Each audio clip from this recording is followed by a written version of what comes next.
Andrew McCART, IFL TV in association with MTK Global. I'm here in Las Vegas. With me, I've got Deas, Deontay Wilder's coach. First of all, how are you? I'm doing great. Ready for this weekend. Throughout the fight, throughout since the months the fight has been announced, they've been sort of like pals, Deontay Wilder and Tyson Fury. But this time around, the press conference, we've seen a little bit of needle, a little bit of pushing. They're going back and forth. There was some cuss words in there. Why was that?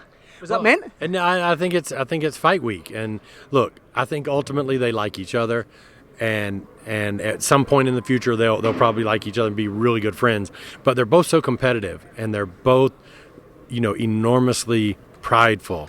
They got a lot of pride, and they got a lot of confidence, and they both want the same thing.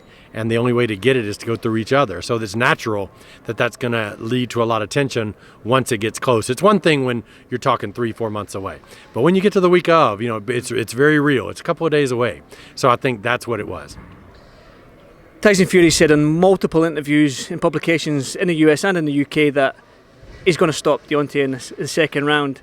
Clearly you don't believe that, but have you game planned for Tyson Fury to come on strong in the first 2 rounds? We've game planned for a little bit of everything because you don't know what Fury's going to do, because sometimes I don't know that he knows what he's going to do. He's quite resourceful and flexible with his thinking and his plans, and he could go forward, backwards, lefty, righty. So we've got to be prepared for everything. So if he comes forward, Deontay's quite capable of boxing on the back foot and using his pivots and changing angles and presenting himself with opportunities as well.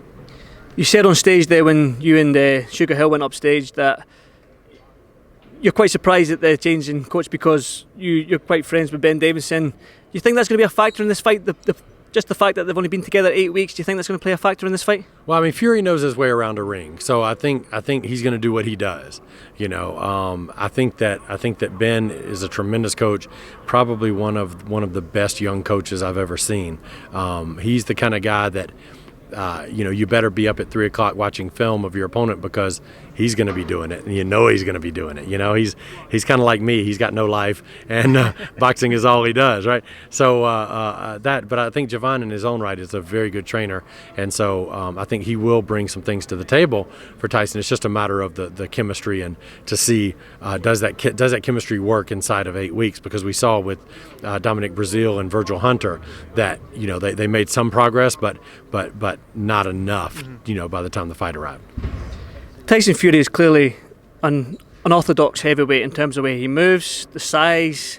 How have you managed to get sparring partners in to help Deontay out? You're not going to find a Deontay Wilder to spar, you're not going to find a Tyson Fury to spar. You have to piece it together. It's the only possible way is to find a guy that maybe has footwork similarities, and then find another guy that has upper body similarities, and another guy that has the hard feints, and another guy, and you just kind of piece it together, give the best look you can.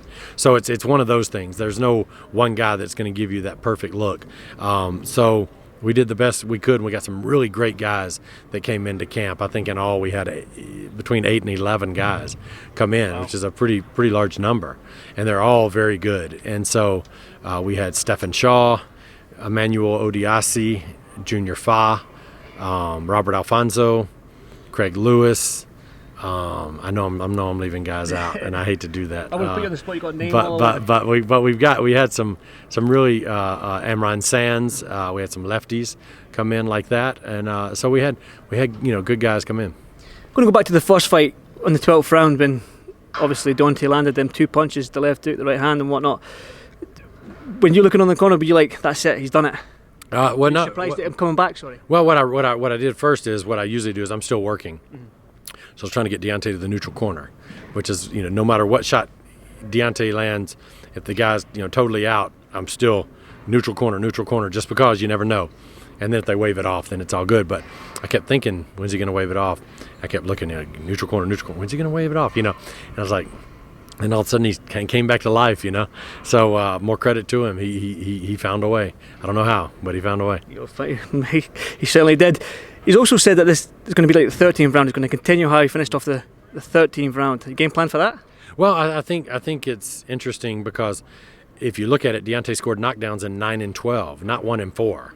So if he scored knockdowns in rounds 1 and 4 and then didn't score a knockdown the rest of the fight, you could say, well, Fury made those adjustments and was able to figure him out and handle him from there. But it wasn't that way. It was the other way.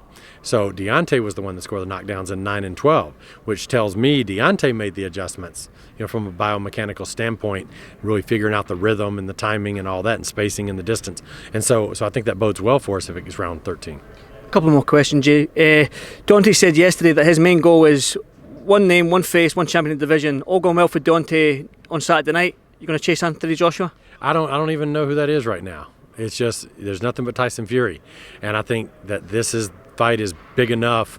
I don't know in England who the biggest teams are, but I guess Manchester United and whoever the biggest rival of Manchester United is.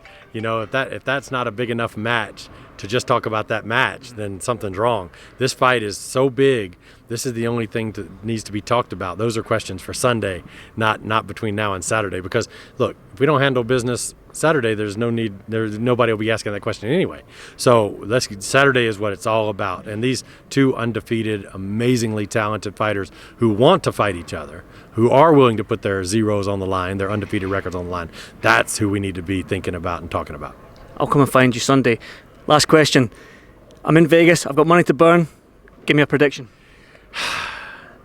I would, if you got money to burn and you're in Vegas, I kind of would think like the brunette prostitutes would be the way to go. Some people would say blonde just because they think, the blonde. But I'm gonna head you toward the brunettes. Yeah.